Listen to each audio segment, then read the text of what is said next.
School മതിൽ കണ്ടാൽ ആരുമൊന്ന് നോക്കി നിന്നു പോകും.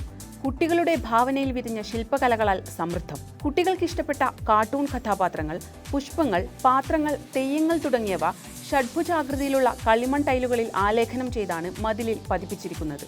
കാസർഗോഡ് അടൂർ GH സ്കൂളിലെ കുട്ടികളാണ് ഈ കലാമതിലിന് പിന്നിൽ. സ്കൂളിൽ 2 ഘട്ടമായി നടത്തിയ കളിമൺ ശില്പകലാ ക്യാമ്പിലാണ് കുട്ടികൾ നിർമ്മിച്ച കുഞ്ഞു ശില്പങ്ങൾ ചൂളയിൽ ചുട്ടെടുത്തത്. വിദ്യാർത്ഥികൾ മുൻകൈയെടുത്ത് നിർമ്മിച്ച കേരളത്തിലെ ഏറ്റവും വലിയ കലാമതിലാണിത്. 8.3 മീറ്റർ നീളവും 1.66 മീറ്റർ വീതിയുമുണ്ട്.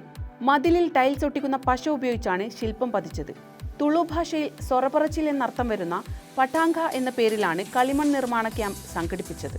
വിവിധ ഡിസൈനുകളിലും പാറ്റേണുകളിലുമായി അലങ്കരിച്ച ഷഡ്ഭുജ കളിമൺ ടൈലുകളിലാണ് കലാസൃഷ്ടികൾ. 300-ലധികം വിദ്യാർത്ഥികൾ സ്കൂളിൽ ക്യാമ്പ് ചെയ്താണ് ശില്പനിർമ്മാണത്തിന്റെ ഓരോ ഘട്ടവും പൂർത്തിയാക്കിയത്. ഫോക്ലോർ അക്കാദമി പുരസ്കാര ജേതാവായ സുരേഷ് തിരുവാലി ചൂളയ്ക്ക് തീ പകർന്നു. സ്കൂളിലെ കലാ അധ്യാപകൻ K. വിഷ്ണുപ്രിയനാണ് ക്യാമ്പിന് നേതൃത്വം നൽകിയത്.